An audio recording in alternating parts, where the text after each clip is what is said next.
ಸಾಮಾನ್ಯವಾಗಿ ಕುರಿ ಕತ್ತರಿಸುವಾಗ ನೀವು ಒಂದೇ ಏಟಲ್ಲಿ ಕತ್ತನ್ನ ಕತ್ತರಿಸೋದನ್ನ ನೋಡಿರ್ತೀರಾ, ಆದರೆ ಈ ತಾಯಿಗೆ ಹಾಗೆ ಮಾಡೋ ಹಂಗಿಲ್ಲ.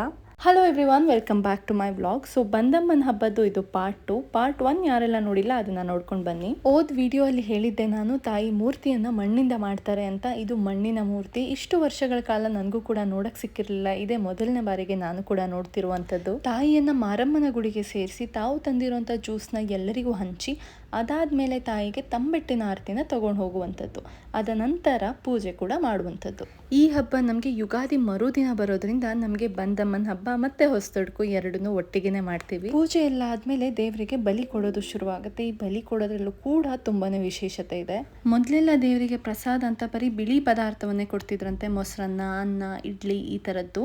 ಆದ್ರೆ ಒಂದಿನ ಒಂದು ವ್ಯಕ್ತಿ ಈ ದೇವರು ರಕ್ತವನ್ನ ಕುಡಿಯೋದನ್ನ ನೋಡಿದ್ರಂತೆ. ತುಂಬಾ ಆನಂದವಾಗಿ ರಕ್ತವನ್ನ ಸೇವಿಸ್ತಿರೋದನ್ನ ನೋಡಿದ್ರಂತೆ. ಆಗ್ಲಿಂದ ಶುರುವಾಗಿದ್ದೆ ಈ ಬಲಿ ಕೊಡುವಂತ ಸಂಪ್ರದಾಯ. ಸಾಮಾನ್ಯವಾಗಿ ನೀವು ಈ ಕುರಿ ಅಥವಾ ಮೇಕೆನ ಕತ್ತರಿಸುವಾಗ ಒಂದೇ ಏಟಲ್ಲಿ ಕತ್ತರಿಸುವಂಥದ್ದು ನೋಡಿರ್ತೀರಾ, ಆದರೆ ಈ ತಾಯಿಗೆ ಆ ಥರ ಮಾಡುವಂಗಿಲ್ಲ. ನಿಧಾನವಾಗಿ ಕತ್ತನ್ನ ಕತ್ತರಿಸ್ಬೇಕು, ಯಾಕಂದ್ರೆ ತಾಯಿ ಅದನ್ನ ನೋಡಬೇಕು, ಅದರ ರಕ್ತನ ತಾಯಿ ಸವಿಬೇಕು ಅಂತ. ಈ ಆಚರಣೆಗಳೆಲ್ಲ ಗೊತ್ತಿಲ್ಲದೆ ಇರೋರಿಗೆ ಇದು ಪ್ರಾಣಿ ಹಿಂಸೆ ಅಂತ ಅನ್ನಿಸ್ಬೋದು, ಆದರೆ ನಾವು ಇದನ್ನ ಸುಮಾರು ವರ್ಷಗಳಿಂದ ನಡ್ಸ್ಕೊಂಡು ಬಂದಿದ್ದೀವಿ. ಇದು ನಾವು ದೇವರಿಗೆ ಮಾಡ್ತಿರುವಂತ ಒಂದು ಸೇವೆ ಅನ್ಕೊಂಡು ಮಾಡುವಂಥದ್ದು. ಇಲ್ಲಿ ತಾಯಿಯ ನಾಲಿಗೆನ ನೀವು ಅಬ್ಸರ್ವ್ ಮಾಡ್ಬೋದು, ಇದು ಕೆಂಪಾಗಿದೆ. ರಕ್ತದಿಂದ ತಾಯಿ ನಾಲಿಗೆ ಕೆಂಪಾಗಿದೆ. ಇದಾಗಿತ್ತು ತಾಯಿಗೆ ಬಲಿ ಕೊಡುವಂತಹ ಹಿನ್ನೆಲೆ. ಇನ್ನು ತುಂಬಾ ಇದೆ ತಾಯಿ ಬಗ್ಗೆ ಹೇಳೋದಕ್ಕೆ, ಅದನ್ನ ಮುಂದಿನ ವಿಡಿಯೋಸ್ ಅಲ್ಲಿ ಕವರ್ ಮಾಡ್ತೀನಿ. Thank you so much.